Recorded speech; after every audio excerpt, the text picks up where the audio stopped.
Welcome to Nightingale nurses academy. હું સાહિલ કવિ લઈને આવ્યો છું ઇંગ્લિશ ગ્રામરનો એક સરસ મજાનો નાનો ટોપિક જેનું નામ છે વન વર્ડ સબસ્ટિટ્યુશન. આ વન વર્ડ સબસ્ટિટ્યુશન એટલે શું થશે તો ગુજરાતી મિનિંગ થશે શબ્દ સમૂહ માટે. શું કહેશે? શબ્દ સમૂહ માટે એક શબ્દ. ઓકે, શબ્દ સમૂહ માટે એક શબ્દની જો વાત કરીએ તો શું કહી શકીએ છીએ તો કે આ ડિફરન્ટ ટાઈપ ઓફ ગવર્મેન્ટ કઈ રીતે રન થાય છે ને એના પર લીધેલું છે. આ બધા છે ને એકબીજાને ક્યાંક ને ક્યાંક કનેક્ટેડ છે, મળતા આવે છે, થોડા એકબીજાને કંઈક કામ કરે છે. અમુક રાજાશાહી કહી શકાય, અમુક ડેમોક્રેસી લોકશાહી કહી શકાય. તો એને જ ઇંગ્લિશની અંદર અલગ અલગ ભાષા અલગ અલગ વસ્તુ કીધી છે તો એની જ વાત કરીએ છીએ. શું કહે છે? શરૂ કરીએ. ચલો, ફર્સ્ટની અંદર કહે છે શું તો કહે છે કે આ system in which there is no government. કોઈ પ્રકારની ગવર્મેન્ટ છે જ નહીં તો આપણે એને શું કહીશું? અરાજકતા. કેમ કે કોઈ ગવર્નિંગ બોડી ના હોય ત્યાં અરાજકતા હોય ને અરાજકતાને કહેવાય એનાર્કી. શું કહીશું? એનાર્કી. તો એનાર્કી એટલે અરાજકતા. કોઈ પ્રકારની ગવર્મેન્ટ બોડી છે નહીં. ઓકે, ચલો, બીજું કહે છે કે system in which the government of country is elected by people. IMP કહી શકાય. બાય પીપલ, ઇલેક્શન થાય છે બાય પીપલ દ્વારા, તો 100% આપણે કહી શકીશું એને કહીશું ડેમોક્રેસી. ભારતની અંદર ડેમોક્રેસી છે, લોકશાહી છે, તો હું આને કહી શકીશ આને કહેવાશે લોકશાહી. ચલો, ખબર પડે?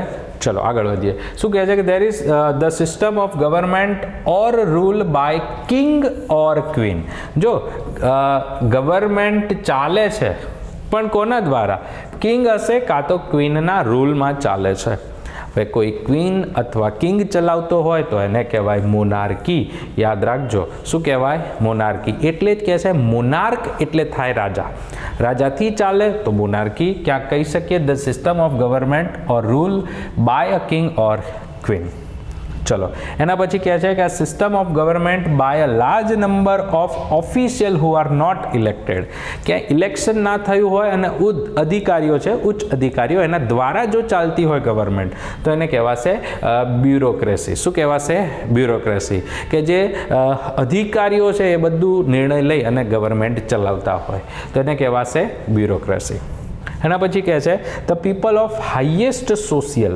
જો શું કહે છે? હાઈએસ્ટ સોશિયલ એટલે આપણે કહીશું એને ઉચ્ચ વર્ગ class who often have titles. જે ઉચ્ચ વર્ગના લોકો છે એમના દ્વારા જો ચાલતું હશે તો આપણે એને કહીશું એરિસ્ટોક્રેસી. શું કહીશું? એરિસ્ટોક્રેસી. કે ઉચ્ચ વર્ગ હશે અને એ ઉચ્ચ વર્ગ ક્યાંક ગવર્મેન્ટને રૂલ કરતો હશે તો એને કહીશું એરિસ્ટોક્રેસી. પછી કહે છે કે small number of group of people having control of country. શું કહે છે? થોડા લોકો જે કન્ટ્રીને કંટ્રોલ કરતા હશે, જે દેશને કંટ્રોલ કરતા હશે, થોડા જ લોકો એ કંટ્રોલ કરતા હશે તો આપણે એને કહીશું ઓલિગ્રેસી. ઓકે, તો એને કહીશું ઓલિગ્રેસી. તો હવે મને ખબર પડે કે ડેમોક્રેસી, એનાર્કી, ઓલિગ્રેસી, એરિસ્ટોક્રેસી, બ્યુરોક્રેસી અને મોનાર્કી શું છે. અને આ બધા વારે ઘડી એક પછી એક પૂછાય છે. MPSW હોય, FSW હોય, ક્યાંક સ્ટાફ નર્સ હોય, એમ્સ હોય, તો આ વન વર્ડ સબસ્ટિટ્યુશનમાં IMP પૂછાય એવા છે.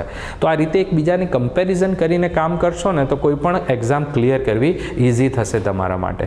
ચલો, આવડશે તો આવા જ વિડીયો માટે તમે જોતા રહો અમારી નાઇટિંગેલ નર્સિસ એકેડમીની સાઇટ અને વિડીયો.